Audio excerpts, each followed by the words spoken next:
नमस्कार दोस्तों, स्वागत है आपका कॉम्पिटेटिव जीके में। हम आपके लिए लेकर आए हैं यूपीएससी स्पेशल सीरीज, जिसमें आपको मिलेंगे पिछले 10 साल के प्रश्न पत्रों में आए सभी सवाल यूपीएससी की दमदार तैयारी के लिए। तो चलिए चलते हैं आज के पहले सवाल की ओर। आज का पहला सवाल है, 2004 की सुनामी ने लोगों को यह महसूस करा दिया कि गरान यानी कि मैंग्रोव तटीय आपदाओं के विरुद्ध विश्वसनीय सुरक्षा बाड़े का कार्य कर सकते हैं। गरान सुरक्षा बाड़े के रूप में किस प्रकार कार्य करते हैं? ए, गरान अनूप होने से समुद्र और मानव बस्तियों के बीच एक ऐसा बड़ा क्षेत्र खड़ा हो जाता है जहां लोग न रहते हैं न जाते हैं। बी, गरान भोजन और औषधि दोनों प्रदान करते हैं जिनकी प्राकृतिक आपदा के बाद लोगों को ज़रूरत पड़ती है। सी, गरान के वृक्ष घने वितान के लंबे वृक्ष होते हैं जो चक्रवात और सुनामी के समय उत्तम सुरक्षा प्रदान करते हैं। डी, गरान के वृक्ष अपनी सघन जड़ों के कारण तूफान और ज्वार भाटे से नहीं उखड़ते।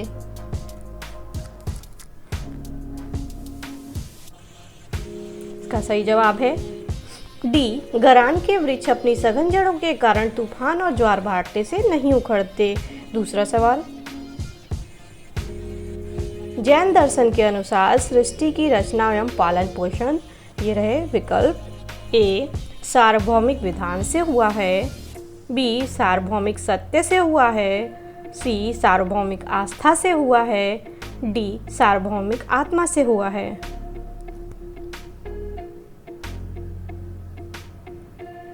इसका सही जवाब है ए, सार्वभौमिक विधान से हुआ है। तीसरा सवाल, मृदा का लवणी भवन मृदा में एकत्रित सिंचित जल के वाष्पीकृत होने से पीछे छूटे नमक और खनिजों से उत्पन्न होता है। सिंचित भूमि पर लवणी भवन का क्या प्रभाव पड़ता है? ए, यह फसलों के उत्पादन में अत्यधिक वृद्धि लाता है। बी, यह कुछ मृदाओं को अपारगम्य बना देता है। सी, यह भौम जल स्तर को ऊपर ले आता है। डी, यह मृदा के वायु अवकाशों को जल से भर देता है।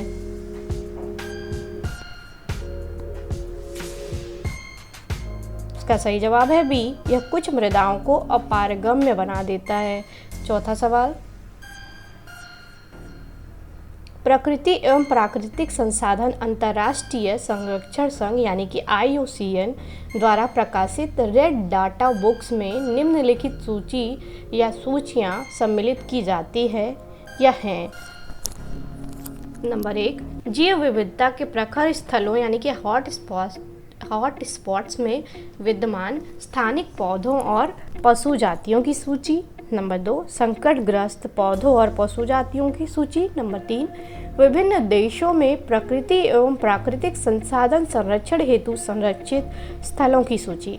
निम्नलिखित कूटों के आधार पर सही उत्तर चुनिए। ये रहे विकल्प। ए, 1 और 3। बी, केवल 2। सी, 2 और 3। डी, केवल 3।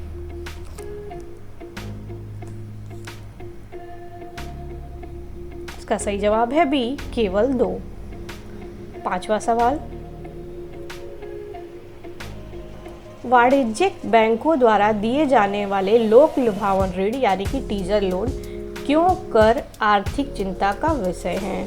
नंबर 1, लोक लुभावन ऋण यानी कि टीजर लोन अधोमुख ऋणों यानी कि सब प्राइम लेंडिंग का ही एक रूप समझे जाते हैं तथा बैंकों को यह जोखिम रहता है कि भविष्य में उनके ऋण चुकता ना हो। नंबर 2, देश में लोक लुभावन ऋण यानी कि टीजर लोन मुख्यतः अनुभवहीन उद्यमियों को उत्पादन संबंधी अथवा निर्यात इकाइयां स्थापित करने के लिए दिए जाते हैं। उपर्युक्त में से कौन सा या कौन से कथन सही है या है? ये रहे विकल्प। ए, केवल 1। बी, केवल 2। सी, 1 और 2 दोनों। डी, ना तो 1 और ना ही 2।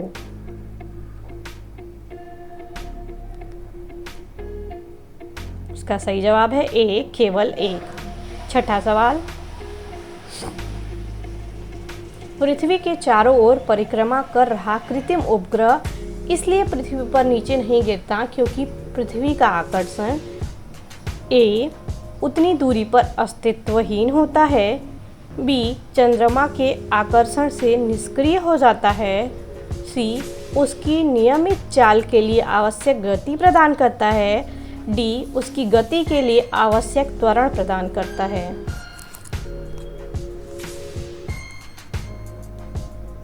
इसका सही जवाब है डी, उसकी गति के लिए आवश्यक त्वरण प्रदान करता है। 7वां सवाल, भारतीय अर्थव्यवस्था के संदर्भ में निम्नलिखित कथनों पर विचार कीजिए। नंबर 1, विगत 5 वर्षों में सकल घरेलू उत्पाद की वृद्धि दर सतत रूप से बढ़ी है। नंबर 2, विगत 5 वर्षों में प्रति व्यक्ति आय की वृद्धि दर सतत रूप से बढ़ी है। उपर्युक्त में से कौन सा या कौन से कथन सही है या है? ये रहे विकल्प। ए, केवल 1, बी, केवल 2, सी, 1 और 2 दोनों, डी, ना तो 1 और ना ही 2।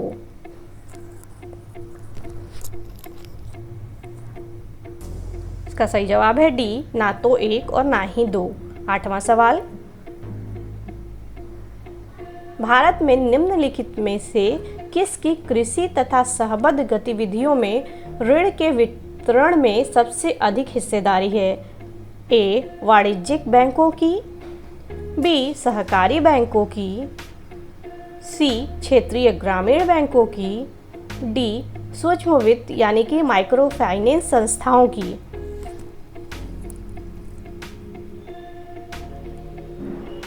इसका सही जवाब है ए, वाणिज्यिक बैंकों की। 9वां सवाल,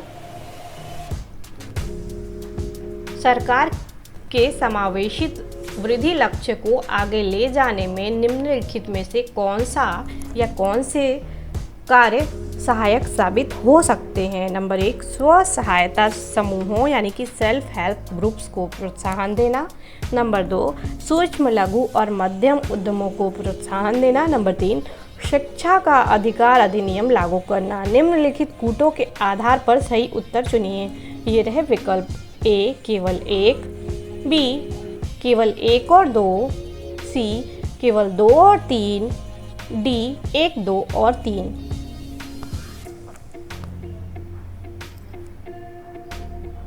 इसका सही जवाब है डी, 1, 2 और 3। 10वां सवाल, भारत सरकार केंद्रीय सार्वजनिक क्षेत्र उद्यमों यानी कि CPSEs में लगी अपनी इक्विटी का विनिवेश क्यों कर रही है? नंबर 1, सरकार अपनी इक्विटी के विनिवेश से मिले राजस्व का उपयोग मुख्यतः अपने बाह्य ऋण को लौटाने में करना चाहती है। नंबर 2, सरकार अब CPSE के प्रबंधन का नियंत्रण अपने हाथों में नहीं रखना चाहती। उपर्युक्त में से कौन सा या कौन से कथन सही है या है? ये रहे विकल्प। ए, केवल 1, बी, केवल 2, सी, 1 और 2 दोनों, डी, ना तो 1 और ना ही 2।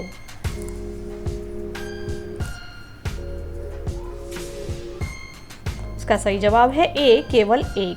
11वां सवाल, क्षुद्र ग्रहों तथा धूमकेतु के बीच क्या अंतर होता है? नंबर 1, क्षुद्र ग्रह लघु चट्टानी ग्राहिकाएं यानी कि प्लेनेटॉयड हैं, जबकि धूमकेतु हिमशीतित गैसों से निर्मित होते हैं जिन्हें चट्टानी और धातु पदार्थ आपस में बांधे रखते हैं। नंबर 2, क्षुद्र ग्रह अधिकांशतः बृहस्पति और मंगल के परिक्रमा पथों के बीच पाए जाते हैं, जबकि धूमकेतु अधिकांशतः शुक्र और बुध के बीच पाए जाते हैं। नंबर 3, धूमकेतु गोचर दीप्तिमान पुच्छ दर्शाते हैं, जबकि क्षुद्र ग्रह यह नहीं दर्शाते। उपर्युक्त में से कौन सा या कौन से कथन सही है या है? ये रहे विकल्प। ए, केवल 1 और 2, बी, केवल 1 और 3, सी, केवल 3, डी, 1, 2 और 3।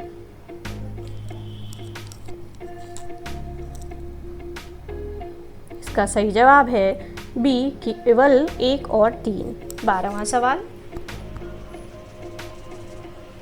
आर्थिक विकास सामान्यतः युग्मित होता है। ए, अविस्फीति के साथ, बी, स्फीति के साथ, सी, स्टैगफ्लेशन के साथ, डी, अतिस्फीति के साथ।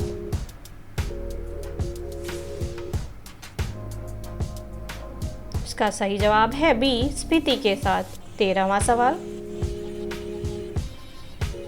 भारतीय रिजर्व बैंक के बैंक दर कम करने के फलस्वरूप ए, बाजार की तरलता बढ़ जाती है, बी, बाजार की तरलता घट जाती है, सी, बाजार की तरलता पर कोई प्रभाव नहीं पड़ता, डी, वाणिज्यिक बैंक अधिक जमा पूंजी संग्रहित कर लेते हैं।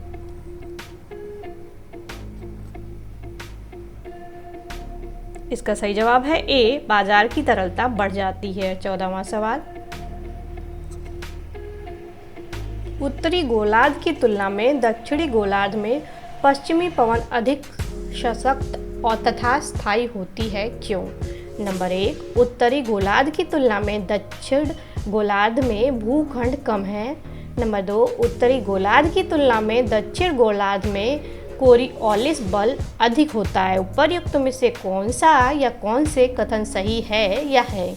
ये रहे विकल्प ए, केवल एक, बी, केवल दो, सी, एक और दो दोनों, डी, ना तो एक और ना ही दो।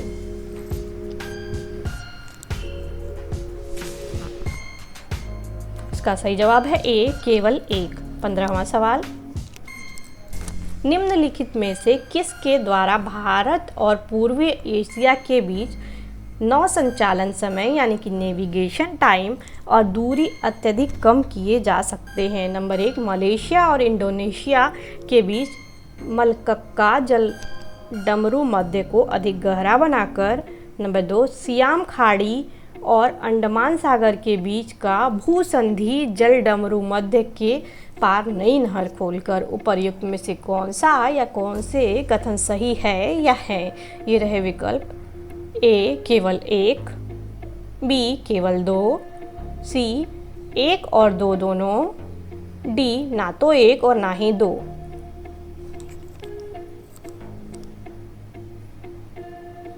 इसका सही जवाब है बी, केवल दो। 16वां सवाल, आहार में नियमित रूप से ताजे फल और सब्जियां ग्रहण करना वांछनीय है क्योंकि ये ऑक्सीकरण रोधी यानी कि एंटीऑक्सीडेंट्स तत्वों के अच्छे स्रोत होते हैं।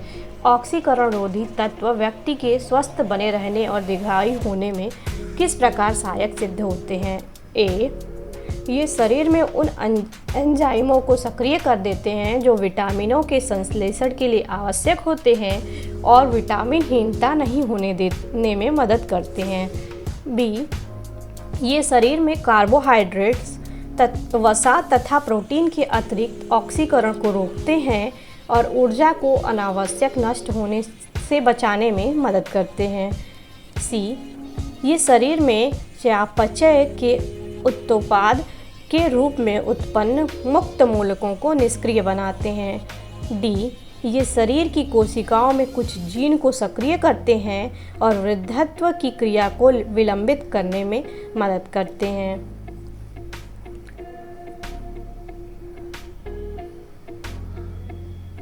इसका सही जवाब है सी, ये शरीर में चयापचय के उत्पाद के रूप में उत्पन्न मुक्त मूलकों को निष्क्रिय बनाते हैं। 17वां सवाल,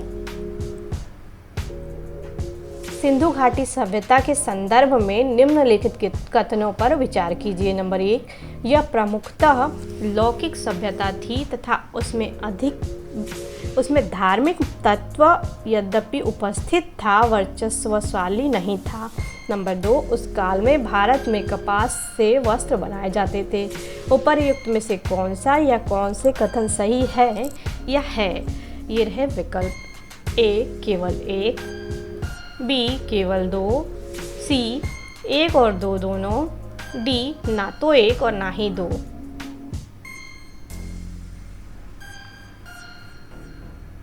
इसका सही जवाब है सी, एक और दो दोनों। 18वां सवाल, गंगा के निचले मैदानों की यह विशेषता है कि यहाँ वर्ष भर जलवायु उच्च तापमान के साथ आर्द्र बनी रहती है। इस क्षेत्र के लिए निम्नलिखित फसलों के युग्मों में से कौन सा युग्म सबसे उपयुक्त है? ए, धान और कपास, बी, गेहूं और जूट, सी, धान और जूट, डी, गेहूं और कपास।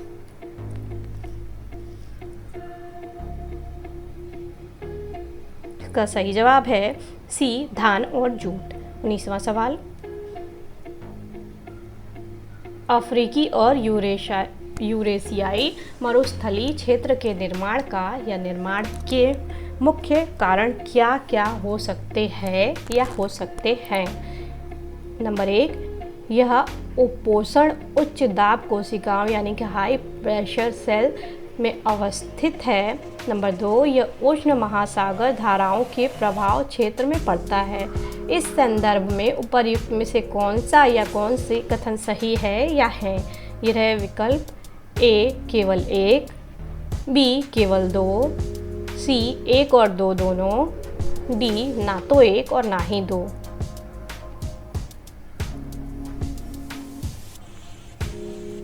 इसका सही जवाब है ए केवल 1। 20वां सवाल,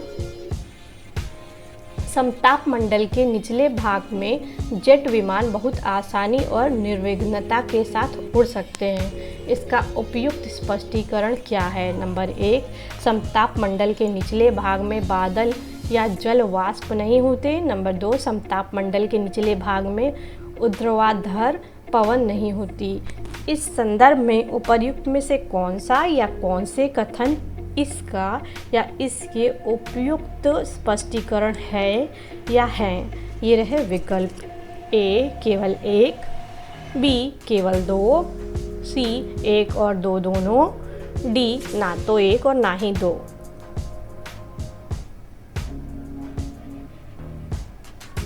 इसका सही जवाब है सी 1 और 2 दोनों।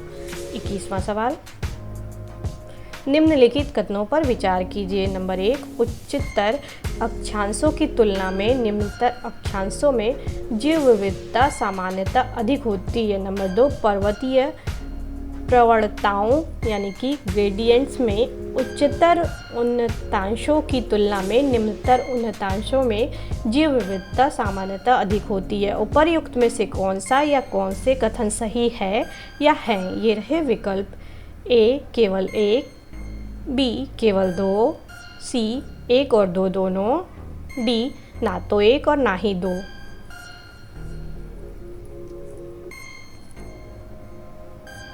इसका सही जवाब है सी 1 और 2 दोनों।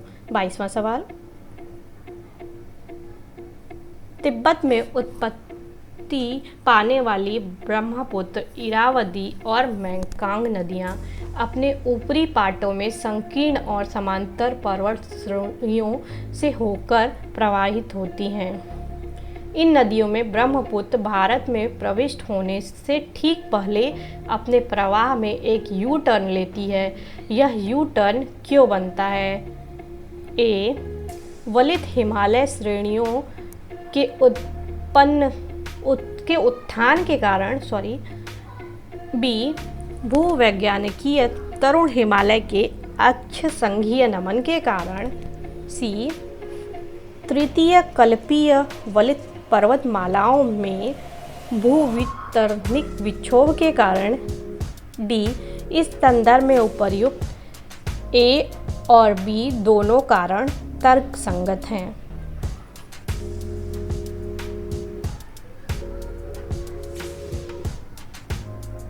इसका सही जवाब है बी, भूवैज्ञानिकीय तरुण हिमालय के अक्ष संघीय नमन के कारण। 23वां सवाल, निम्नलिखित विशेषताएं भारत के एक राज्य की विशेषताएं हैं। नंबर 1, उसका उत्तरी भाग शुष्क और एवं अर्धशुष्क है। नंबर 2, उसके मध्य भाग में कपास का उत्पादन होता है। नंबर 3, उस राज्य में खाद्य फसलों की तुलना में नकदी फसलों की खेती अधिक होती है। उपर्युक्त सभी विशेषताएं निम्नलिखित में से किस राज्य में पाई जाती हैं? ए, आंध्र प्रदेश, बी, गुजरात, सी, कर्नाटक, डी, तमिलनाडु।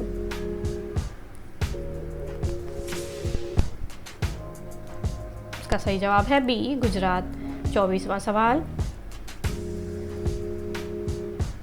आभासी निजी परिपथ यानी कि वर्चुअल प्राइवेट नेटवर्क क्या है? ए, यह किसी संस्था का निजी कंप्यूटर परिपथ है जिससे सुदूर बैठे प्रयोक्ता संस्था के परिवेशक यानी कि सर्वर के माध्यम से सूचना प्रेषित कर सकते हैं। बी, यह निजी इंटरनेट पर बना कंप्यूटर परिपथ है जो प्रयोक्ताओं को अपनी संस्था के परिपथ में प्रवेश करने की सुविधा देता है और प्रेषित की जा रही सूचना को सुरक्षित रखता है। सी, यह एक ऐसा कंप्यूटर परिपथ है जिसके द्वारा प्रयोक्ता सेवा प्रबंधक यानी कि सर्विस प्रोवाइडर के माध्यम से कंप्यूटिंग संसाधनों के साझे भंडार में प्रवेश पा सकते हैं। डी, उपर्युक्त ए, बी तथा सी कथनों में से कोई भी आभासी निजी परिपथ का सही वर्णन नहीं है।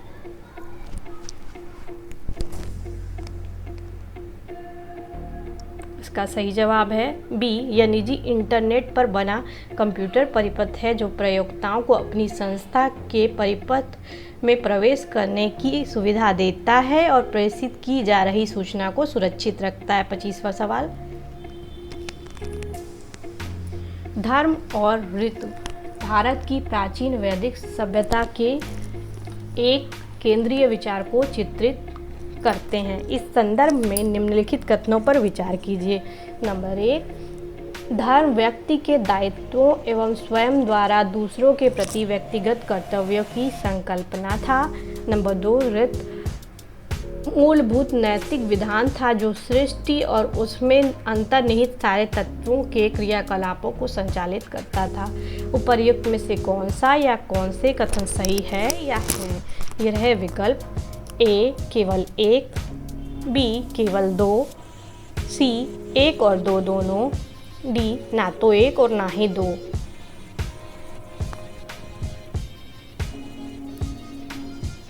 इसका सही जवाब है सी, एक और दो दोनों। तो दोस्तों, वीडियो को लाइक करिए, चैनल को सब्सक्राइब करिए, वीडियोस को शेयर करिए और हाँ, बेल आइकन को टैप करना ना भूलें। बेल आइकन को टैप करने से आपको हमारी हर वीडियोस के नोटिफिकेशन सबसे पहले मिलेंगे। तो मिलते हैं अगली वीडियो में। जय हिंद, जय भारत।